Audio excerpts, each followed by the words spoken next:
can you hear us? Yay! And Mark is nodding. They can hear us too. Hooray! Well, welcome. Thank you both so much for joining us.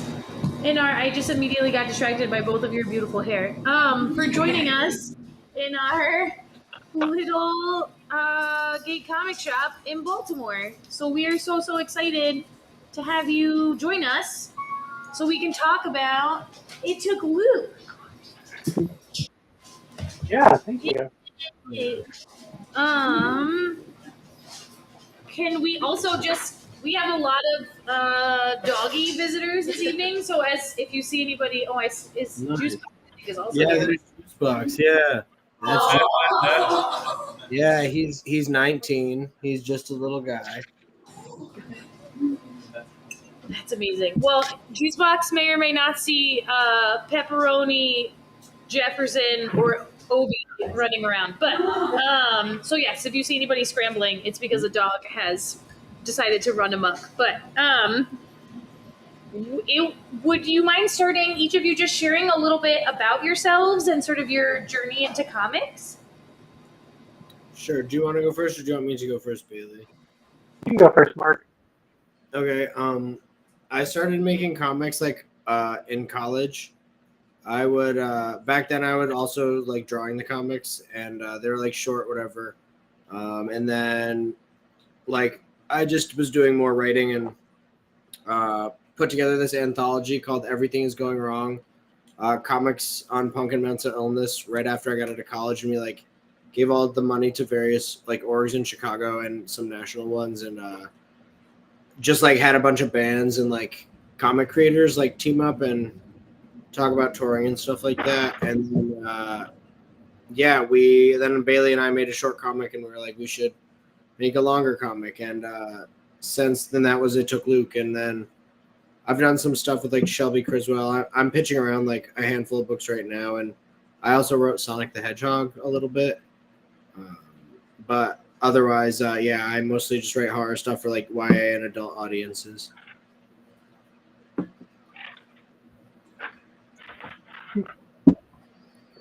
And I'm Bailey. I actually wasn't really into comics until I got into college, until I stumbled onto a bunch of web comics on DeviantArt, and that got me like really excited about them, and I got into that, and I've just been drawing comics since I was 19, although most of them are incomplete or lost to time at this point. But around 2019, one of my cats is playing with a bunch of stuff. Around 2019, I posted a skateboard comic that got very popular.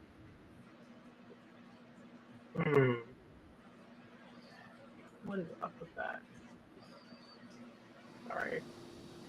Oh, no, that's okay. I don't know if you can hear us. It's just breaking up a little bit. I'm also having a very difficult time hearing them. Yeah, we're just having a little bit of a hard time hearing you, Bailey. I'm sorry. Okay, no, it's okay. I'll try that. Sorry. I have a weird janky setup. Some static on the mic.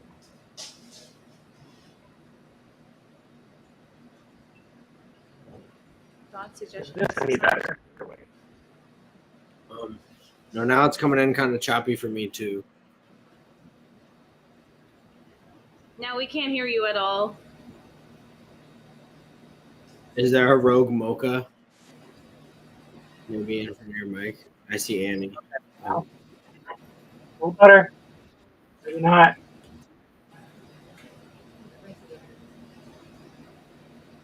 Hear me at all. We can hear you a little bit.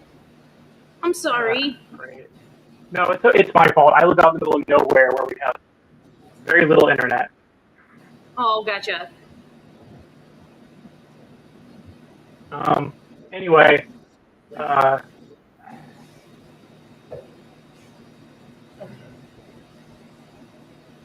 don't know what to do about this. I guess I can. Does this sound okay?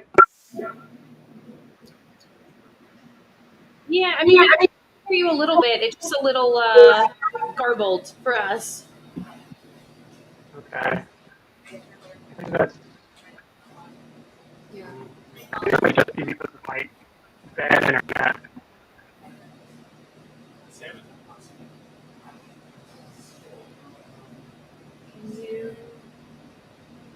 We're gonna try to see what we might be able to do to help on our end.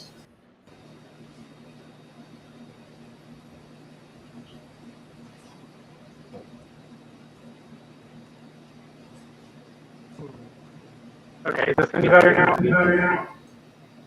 Well, I can hear myself. What would you like, Sam?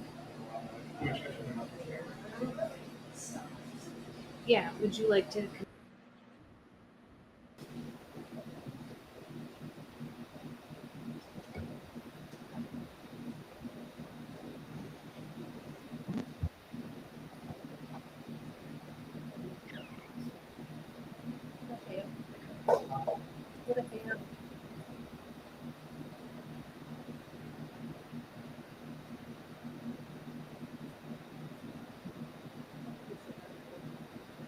Hmm.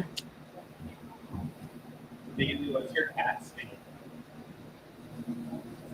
I have 3 cats. Oh. Annie is the white one, and there's Fluffy. Mocha, and there's another cat named Kiki.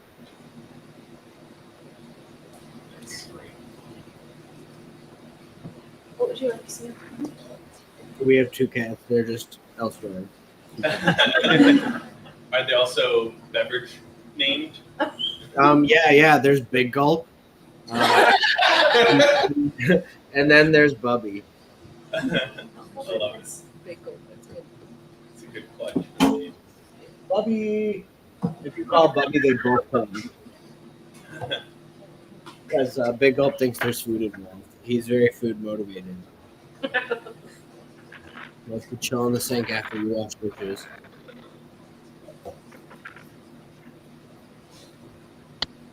What's your opinion on the Lord?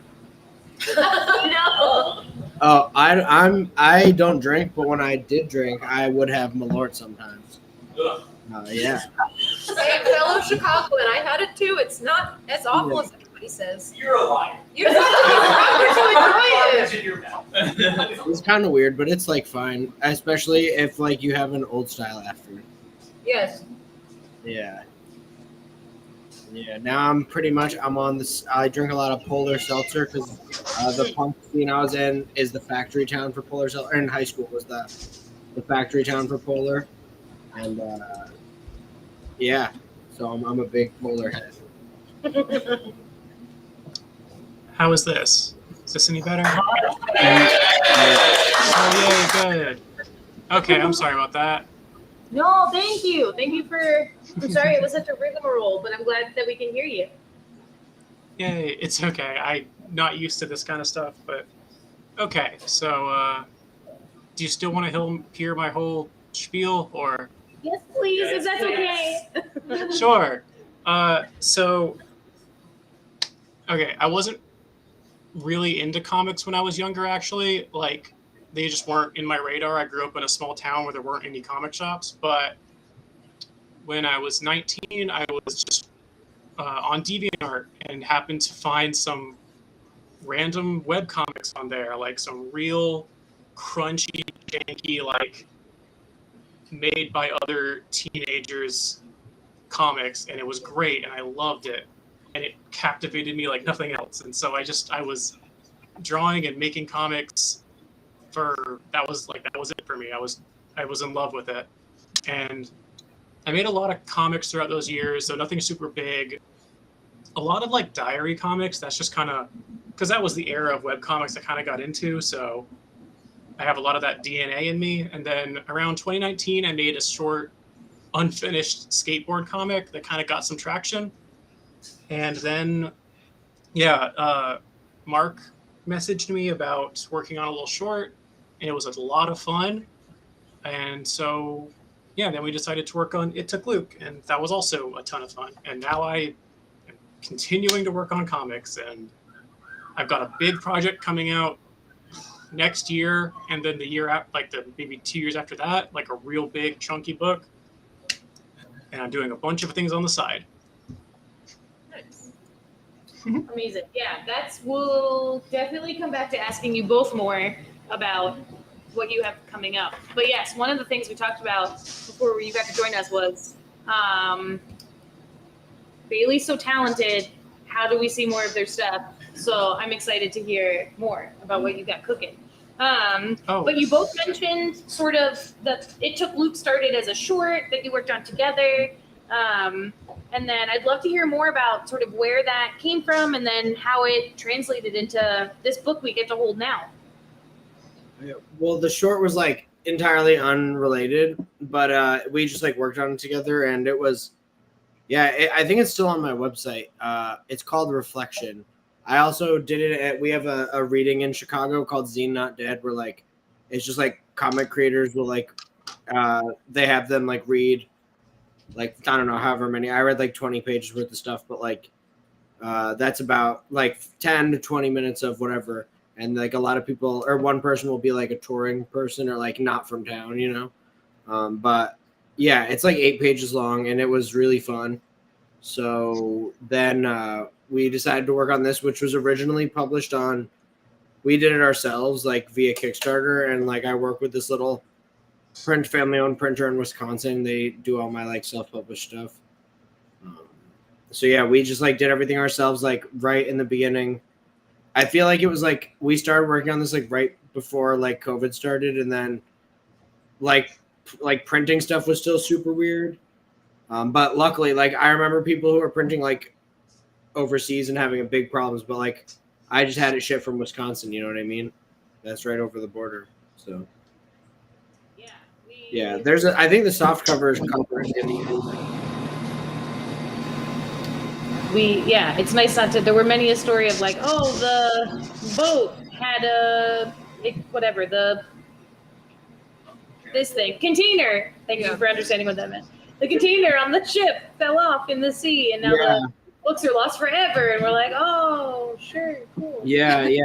Factory in Italy burst into flames, and you're like, wow, okay, so there's no books. Yeah, so, that's why I really liked like the first book I did with them was the anthology, and like I literally it was so expensive to ship because I think we printed like almost 2,000 of it, and I only have like 150 left in my apartment. I went and got that in like my soccer mom van, and it was wild. But they like let me tour the whole place, and I was like, this is, and they like inflated my tires, and I was like, this is like such good service. I'm like, forever with them forever. Yeah, they send me Christmas cards now. We've done 3 books, so that's amazing. I love that. Can you share more about sort of where the idea for It Took Luke came from? Yeah, so for me, like I lived in this apartment in Irving Park. There was like a really like dark alley, and I was just like, I would walk my dog at night and be like, what would be like a scary monster? Like what would like really freak me out if it was like running at me, like because you could see for like blocks and blocks through this one alley. And then I was like listening to this band Pup. I was like, this would be a cool music video for like one of their songs if like there was a divorced exterminator who like killed monsters and like lived in their car and had like kids, and then it was gonna be like 5 pages long, and then it like the world developed, you know. Around that, and like Bailey loves a big ass sword, so we are definitely grateful for the addition of the big ass sword. So we in our queer club this month we read in Superhero Club we read Spirit World from DC Comics, and so big ass sword made a nice theme across the club, so it was perfect. Let's see. Do other folks have questions? How did you guys decide the color palette? I mean, I love that it's the red blood on the grayscale, and I thought it was cool, but like, what made you guys decide to do that as opposed to using other colors or not using the red at all? Like, what was the thought that went into it for you guys? Well, I just prefer working in black and white generally, just because I tend to focus more on inks and grayscale. Just in generally, it's where like I'm more passionate about than like doing color. So it's just kind of what I'm strongest with, and then spot color just adds a little bit more definition to some things and adds some highlights. And blood, I mean, it was a horror book, so blood, having red be a constant color just fit really well. And yeah, that's really kind of it. It's just Yeah, the first I saw it in a book a few years ago by oh man, why am I blanking? It's called The Rattler, and it was like a self-published comic that first name Jason. I'm totally blanking on his last name, but anyway, it's about like it's like a noir book about like this like conservative like pundit who's that way because when he was like in his 20s, his girlfriend got like they like, broke down on the side of the road and like the tow truck like kidnapped his girlfriend or something. But like that book, and he could hear her anytime he was around someone who died. Like he'd hear the death rattle of her voice like coming out of them. So he just starts killing people, obviously. But all the blood in that book was like, or like there's red spot color, but it's like mostly just for blood, and it's black and white otherwise. And I thought that was really cool. And the only reason I got in contact with the guy who wrote it, very early on writing comics, because one of his first self-published stories had like the main character's name was just my name. And I was like, what the fuck? Because there were some similarities, you know? Yeah, so I was like, what's going on? And he was like, that's really funny. Here are all the books I've ever done. Yeah, so it's Jason McNamara, yeah. And Greg Hinkle, I think, is the artist. But yeah, it's a pretty solid book. I really did enjoy it, like especially the art. Yeah, so that was kind of, I want to give credit where credit is due. And it saves so much time for Bailey. yeah.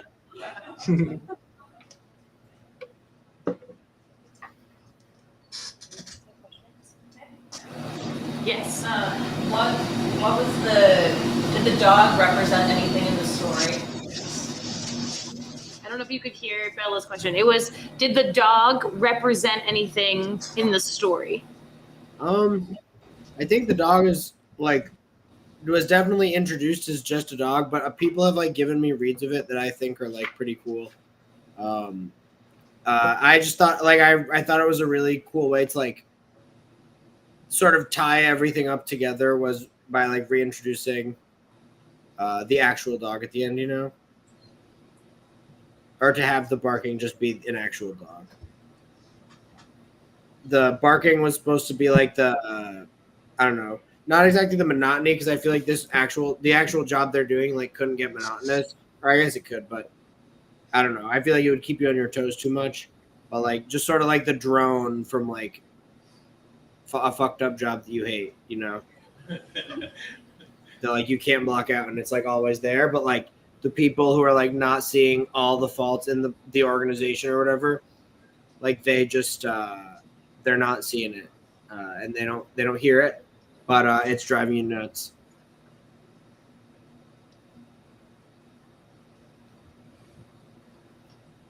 We had Alzheimer's and Furious. So Yeah. I feel like that explains a lot.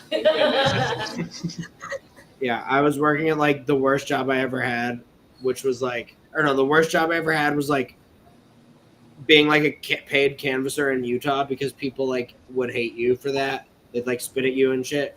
But the second worst job was I worked in an industrial. It's like Amazon for industrial supply. Anything you need in a factory.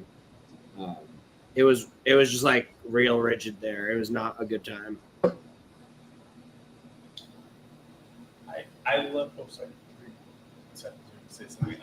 I loved all the influence from like other kind of like fantasy and adventure and like Dungeons and Dragons and stuff like that. But I was wondering where the idea for kind of like the main monster, the like proselytizing, fleshy, gross thing that is like inhabiting everyone. Like that's not typically what I think of from standard fantasy. So I was just wondering like where you got the idea for that type of monster from. I definitely. Oh, sorry. Yeah, go ahead. I was going to ask if you wanted to go first. Oh, yeah, yeah. No worries. I knew I just wanted it. I wanted it to get bigger and like meatier, and have like a tangle of limbs. But Bailey really did the heavy lifting, like design wise. But I really love like a proselytizing. Not this isn't exactly a villain. It's like more like a force of nature type thing. I really like when I was like starting to figure out how to like write this character or like this monster, I was like I was just like lurking born again Christian message boards and seeing like the most like intense things I could find, and then really like wanted it to like think of it itself as a religion, or like talk about itself like a religion. Yeah. Yeah, and design-wise, I just like, I don't know, the scariest monsters for me are always the ones that like seem like they have more going on, like behind the scenes and stuff like that. So like giving it kind of that like worshipy vibe, like it was like building some weird fleshy church, just kind of made it, I don't know, it made it seem like it wasn't just a monster eating, it was like doing more, and that kind of inspired its design. I wanted it to feel like, I don't know, it was kind of tricky because I was like trying to keep it with like a recognizable silhouette, but also like have it just be a jumble, and I wanted to make sure it felt like almost like deific in a way, like just like it felt like it was trying to be a version of its god or whatever. That it's like, I don't know, it felt like it was trying to model itself on an ideal that is just completely alien to us. That's kind of my design philosophy of it. I feel like it reminded me a lot of, maybe this isn't a universal experience, but walking through the woods and like kids have clearly just made what's meant to just be a shelter, but it has such an otherworldly vibe to it where it's like it doesn't seem it's out of place because it's a structure in the middle of the woods, but it's also just sort of like craggly and gross in a way. So I really love that it felt otherworldly, but also it's human body parts. So like it's very of the earth, but not at the same time. Yeah, it looks like an evil. It would be like called like an evil god and like of like a Digimon or like an evil Yu-Gi-Oh card. It's like one like so. The design is like so intricate and over the top, but like it just like it's so sick with all the arms. I have the page of Sal like diving into all the arms because Bailey gave it to me, and it's like I see it all the time, and I still am like, damn, that's so many arms. I'd also been playing a lot of Bloodborne at the time, so that definitely was an influence on the design.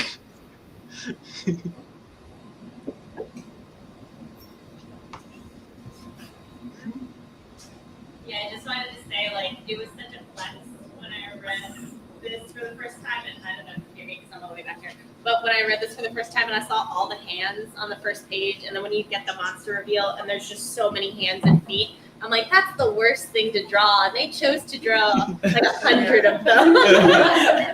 and the I love drawing hands. It shows because like it's very good. So I just want to say like kudos to you. This is amazing. Yeah. Thank you. And certainly the thing that I was really impressed with was even reading a whole bunch of action things. The sword play in this is so dynamic, and like the action really moves it really moves on the page, which you don't always see. Sometimes it's just like pow, a fist hitting something, but the way the sword moves, the way that the fighters move throughout the story, I thought was really neat. You could really see it flow. It's cool.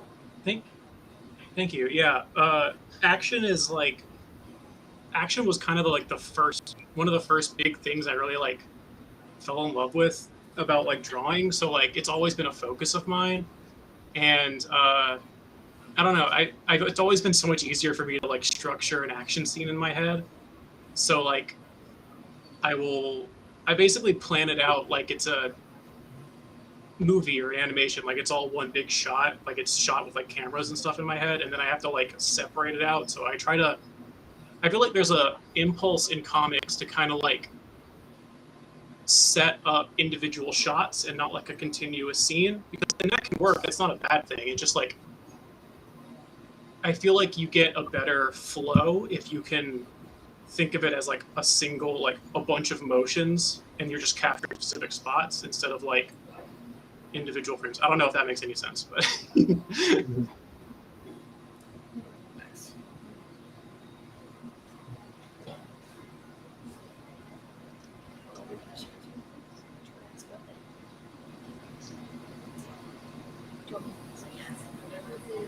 Yeah. So we talk. Can we talk a little bit about the ending?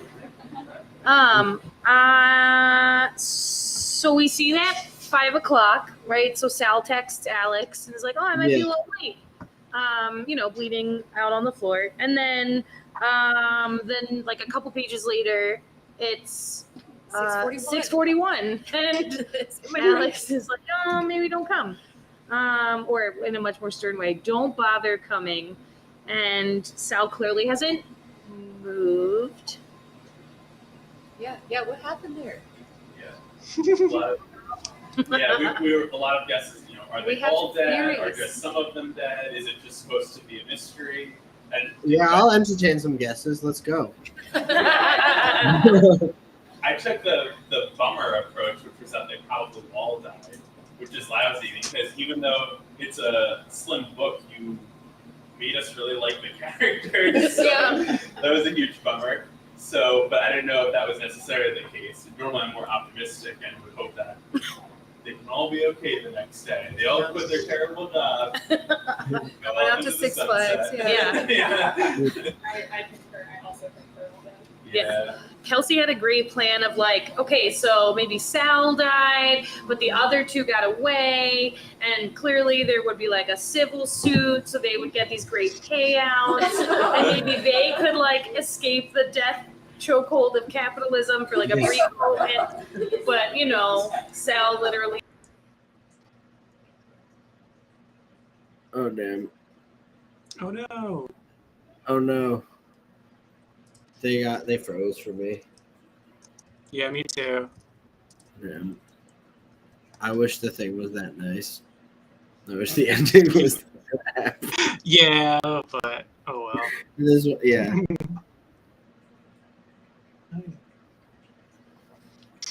Hi Mocha, what are you doing? Oh no.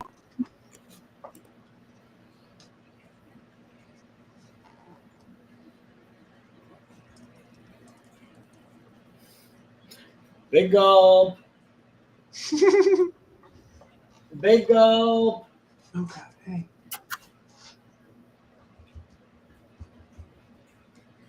Where is he? Wish I could text him.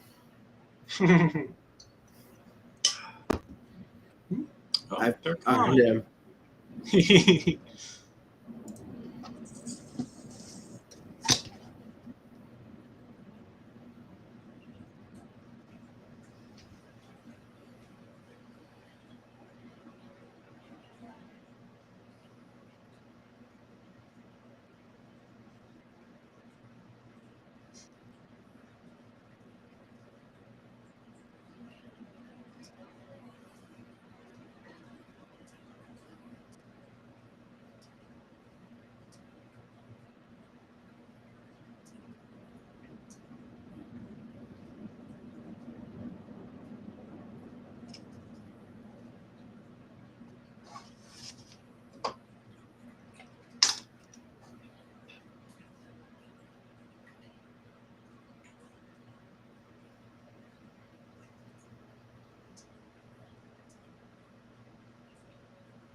We showed my sister The Thing last night.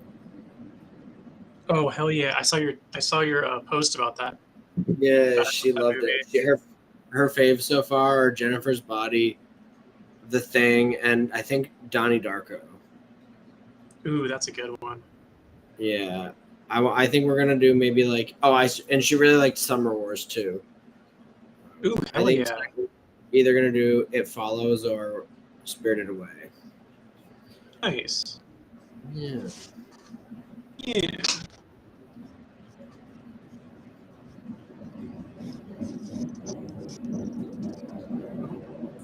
Someday soon we'll move on to Prince of Darkness. I can't wait to show her that one. Yes, it's gonna be great. Oh, Hello. we cannot hear you.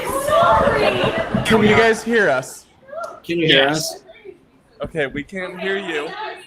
Cool. During our brief intermission, a lot of people just discovered that book plates are stickers. So that was exciting. Nice. Know that. Yes, thank you. Oh, I didn't even know there were stickers. That's awesome. I didn't know either. That's really cool.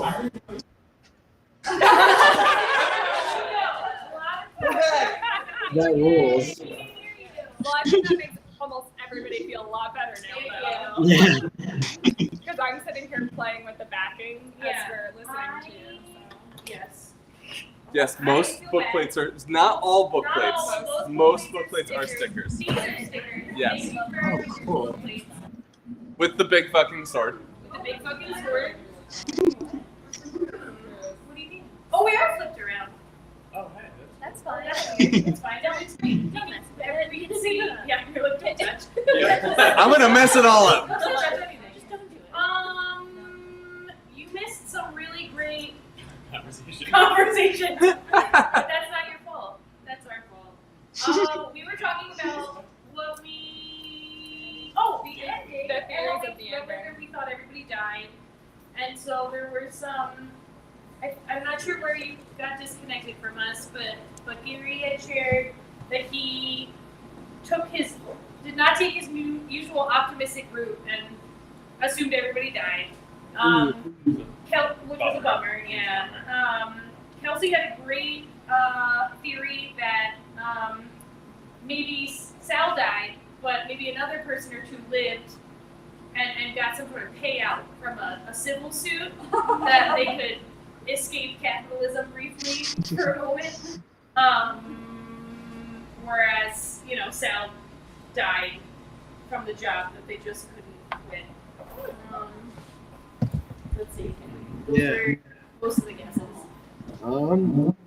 So basically, if the person who had the best shot at getting out is Molly, but I feel like when we were coming up with this book, one of the goals was to like wrap everything up incredibly tightly and like have it be short, because we were just like doing this and like we were doing it on Kickstarter, so we needed it to be shortish. So yeah, everyone is supposed to die. Like everyone has perished on the job. Yeah. That's how it was sort of supposed to be. So yeah, that's the read that's how I did it. But like I've gotten also like a bunch of different reads on it. Yeah, the dog makes it out, if that makes anyone feel any better. And was not affiliated with the shopper in any way. The dog was not an op, just a sandwich enjoyer and a friend. Really, it's like a silly compliment, but how you illustrated the dog baby is those single panel where it's the still dog but like three tails. Sorry, I can't hear that well. I can't hear you. Oh, Sorry. we're on this microphone, so everybody's. These don't work, we have to use that. Yep, Well, everybody. that's helpful information. Sorry, everybody, speak up. I just really love how you illustrated the dog. Like simple panels with the single body but several tails switching the wagging, and just I love that simplicity. But you can pick up on the joy of the dog being there, human, best food. It's just simple choice. Yeah, I feel like if this was a game, the dog would be like on that Twitter account. Can I pet the dog? You know, this is a really good dog. Does the dog have a name? Even like just come up in your head? Just dog in my head.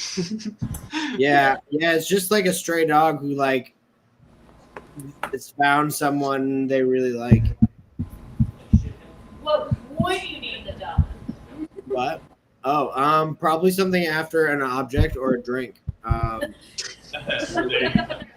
don't know. We had a dog at the punk house I was at in high school, and we like his name was Kirby, but he lost a tooth by tripping and falling, so we just called him Curb Stomp. I would name it, and he kind of looked like he was like this shape, you know. That's a good name for a dog. How about you, Bailey? I honestly, if I had to come up with a name, I'd probably name him Sandwich because it's my first association with him. Yeah, when in my old neighborhood, there was a husky named Lunchbox. So Juicebox and Lunchbox would have a meeting of the minds occasionally. That's incredible. I love it. Okay. You guys have questions? Can I ask what you're most proud of from this book?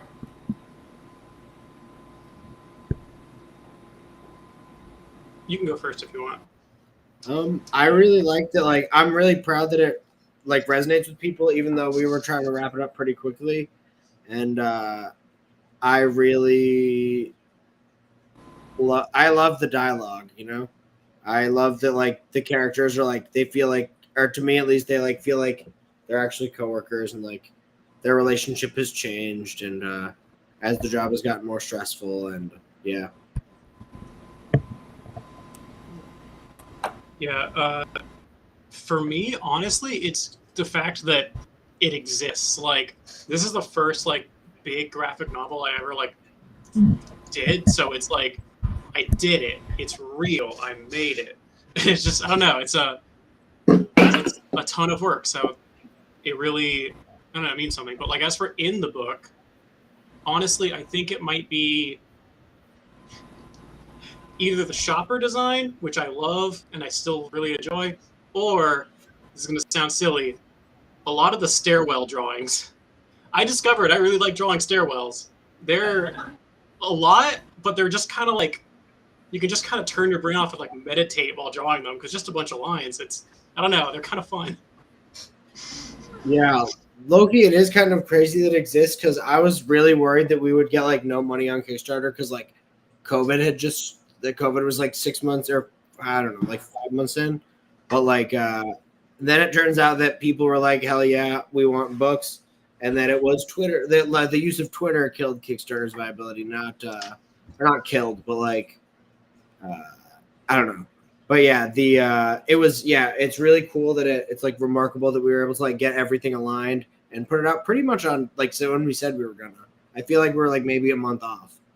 And with all those like weird roadblocks, like that's pretty wild. Yeah, it was. And I remember writing the script in like my ex's apartment. I would get up at like 6 on the weekends to write it because I worked like 60 hours a week for this industrial supply place. Yeah, me and Juicebox at 6 a.m. on the couch as always. Yeah, having a book that exists that we can hold is no small feat. So that is absolutely worth being proud of, especially one that turned out this beautifully. I can only imagine how much work this was, but Bailey, roughly how many like hours of work was this for you? It's so highly detailed. Hours? I have no idea. Or is it easier to measure in months? I don't know. What's the best increment of time? It's definitely like maybe a year about. I don't know. It's hard. It was a while ago, but yeah, maybe like a whole year, just like 6, sometimes 7 days a week of just working on this. Because like, I I got kind of lucky with COVID in the fact that I kind of like got fired from my job and then was immediately just like, oh, I have a bunch of time, I can work on this now. And that kind of turned into a full-time job at the moment. But yeah, it was just like between probably like 10 months to maybe 13 months, it was just, this book was my life. And that's just kind of how graphic novels are. It's just like, every day I wake up and I work on this project, and it was extremely fun and absolutely worth it. But yeah, just like, I don't know, 8 hours a day, 6 days a week for several months. It's amazing. Well, thank you. Yeah. For doing that. That's Yeah. beautiful. Of course, it's fun. Like for all the work and all the like overwork, honestly, that comes with comics, I love it. Like I love it so much. Would you say that you were overworked and underpaid?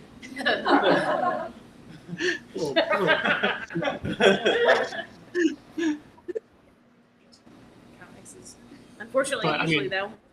It's an indie project, so I don't mind. I do not mind being like paid a little bit on an indie project. Like that's fine. I only have a beef with publishers. Like don't they can afford to pay me shit, like a good amount of money, but they don't. So Literally. Yeah, you both mentioned that you maybe have some upcoming stuff that we should keep an eye out for. Are either of you able to share any details about upcoming projects?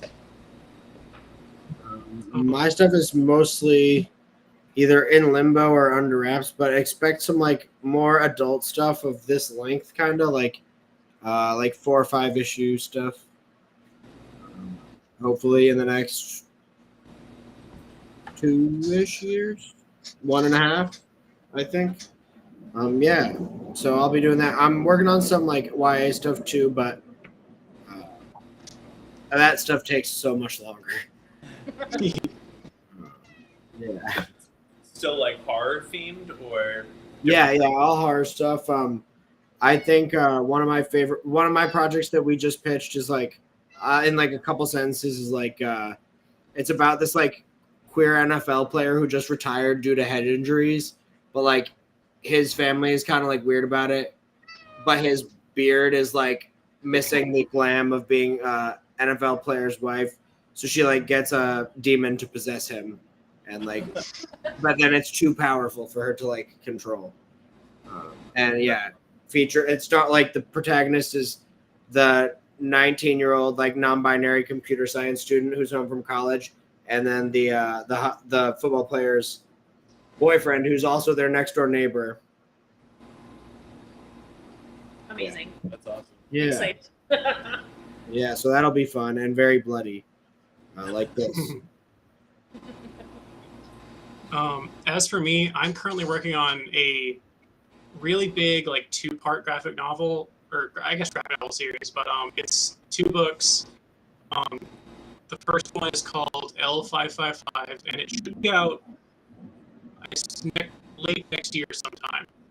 But it's basically like it's kind of like a sci-fi anti-capitalist, like anti-romance. So it's basically it's like it's in space, and there aren't any planets in this. Like, I'm so bad at describing comics. I love them, but I can never describe them. Anyway, there's this like sort of family of like scrappers who go and scrap like asteroids and old space stations, and this one like younger girl in the group falls in love with a android that ran away from like the wealthy billionaire who controls everything, and they kind of fall in love, and things only go downhill from there. And that's all I'm gonna say, but it is very good, and I'm very excited for it. But yeah, it's a big project, so it's gonna take a bit, but it should be really, really good. Other than that, I'm doing a lot of like side things, so I might be in some anthologies and stuff here and there, but That's awesome. I'm excited for all the things. Any other? Okay. Have either of you been reading any graphic novels lately that you have been enjoying or that you recommend? So I've been really busy the last month, so I literally haven't read a book in a month, which is not fun. But I've read a bunch of stuff that I really, really fuck with this year. I'm just looking at my books that I've read this year list. So I really, one book that I really fell in love with that is coming out in like a couple months is Loving Ohio. My friend, here's a fun fact if anyone's interested in this book. Sam Beck and Matthew Ehrman originally worked together because I paired them up on that anthology I mentioned earlier. And then they were like, oh shit, we're going to make another comic and it's going to be longer. So this has been in the works since like 2019. It's like, it's one of the best books. It's the best book I've read all year, probably. One of the best books. It's a really good comic. And it's going to blow your minds if you read it. And I'm really proud of them. So that book, and then Adversary by Blue Delinquenti, I really liked. And I also am reading Chainsaw Man, which, great.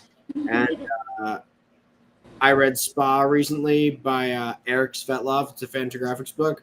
Really, like, if you wanted like a very dismal, like fucked up, creepier version of like Spirited Away, that's kind of the vibe. And then Baltimore's own, I'm forgetting his last name. My friend Sam, who I recently met, wrote a book called Hound that I read a couple months ago. Sam Freeman. Two Howard Sams. Rosenberg. Yeah. Yeah. Yeah, that's a good ass book. Yeah. Yeah, we had the book launch event for Hound here. Hell yeah.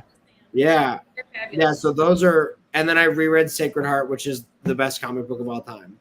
Recently. I just got a tattoo of that book, or a panel from that book. Yeah, it's by Liz Suburbia. It was a Fantagraphics book like 10 years ago. Yeah. It's like it's about a group of kids who it's a town only populated by punk kids. There's no adults anymore because they all left on a religious pilgrimage like almost a year earlier, and they just abandoned their kids.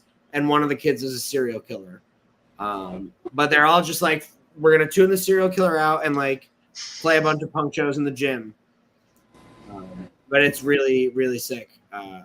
Yeah, it's really sick. This is my tattoo of it. There we go. Oh, yeah. It's the drummer from the punk band. Yeah, it's really, if you haven't checked it out, if I could ever recommend one book to people, Sacred Heart. It's Yeah. no Sacred Heart.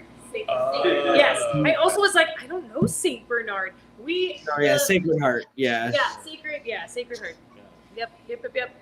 As soon as you said Liz Suburbia, I was like, oh. Yeah, Liz Suburbia is, and there's and for people who get really into this, there's a 20-page sequel comic and a small collection of Liz's comics you can get. It's one of the characters watching a retrospective of the events of the book on a bar television.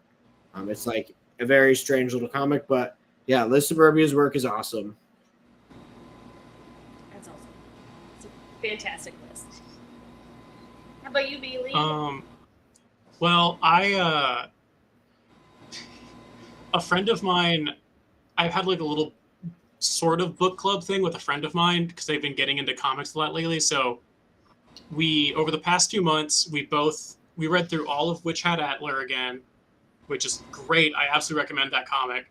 We also read through the entirety of Monster, which, if you've never read that, I absolutely recommend Monster. It is an incredible thriller. It is a workshop on how to write suspense in comics. But other than that, I have been incredibly absorbed into a specific subset of manga called Yuri manga, which is lesbian manga. And me and a friend just got drawn into a hole. We were in the trenches for a while. But if you want a recommendation from there, I recommend a comic called Still Sick. It's about two comic artists, one who does it on the side and one who tried to do their job and got burnt out. And it is it's very cute and very sweet, but it's also very real sometimes about the reality of making comics as a career. But I don't know, I love it a lot. Those are fantastic. Do you have any questions for us? You definitely do not have to, because it's not a job interview. But if you do have any, we'd be happy to answer them or try. Yeah, if there's any fucked up horror comics you got to put me on to, I'm always open to Know be. your station. Know your station forever. I love that one. Yeah, Liana, I love Liana. We're buddies. Yeah, that book is great. Tender. Yeah, I was gonna say, as Tender. a tender. Yeah, I got to read that one. But Liana and I are working on something. Whoa, nice. We are also big Liana fans. Hell yeah. Yes, and Sarah, yeah, and Gailey is fabulous. But yes, that is exciting. Yeah, definitely Tender. It was by Beth something. I forget. Hetland? Yeah, Hetland. Who's Oh, yeah, also in Chicago, right? They have that. Yeah. There's this used bookstore that they also curate like a really small section, and it's all the proceeds go to literacy programs. It's like down the street from my apartment, and they have that, so I'll check it out. Nice. Yeah, I think that's the only horror club book we've ever done where people like almost were physically ill. So that is, yeah. Yeah. Hell yeah. We're showing my 18-year-old sister like horror movies for the first time, and we've been working our way up. Like started with Scream and Child's Play, and now we watched Hereditary and The Thing recently, so Nice. pretty excited to keep showing her the good stuff like that. Yeah. Bailey, which cat is this? Oh, this is Mocha. He's our little kitten. He's a little goblin man, so he's gonna knock all my pens off my desk if I don't hold him.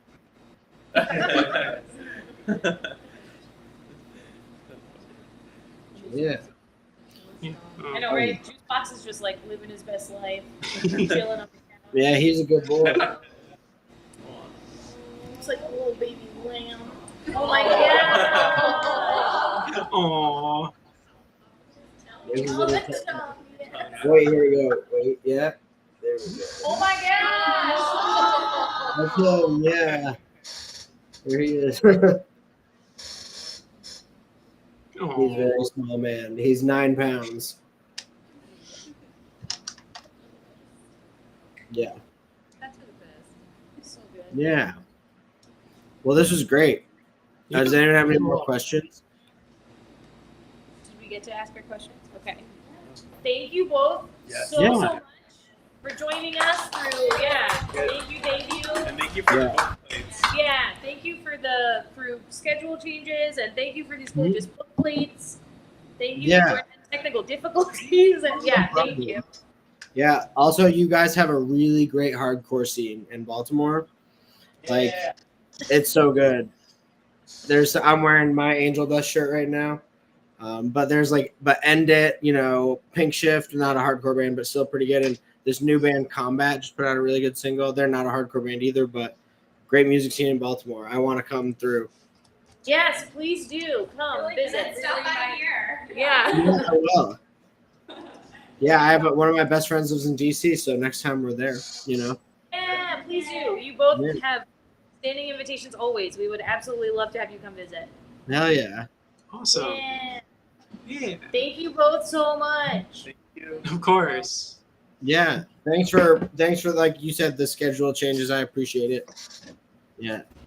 Yeah. Yeah, we're so happy to make it work and to get to talk to you both. Thank you. Hell yeah. Yeah. Have a great night, everyone. Thank Yeah. you too. Thank you.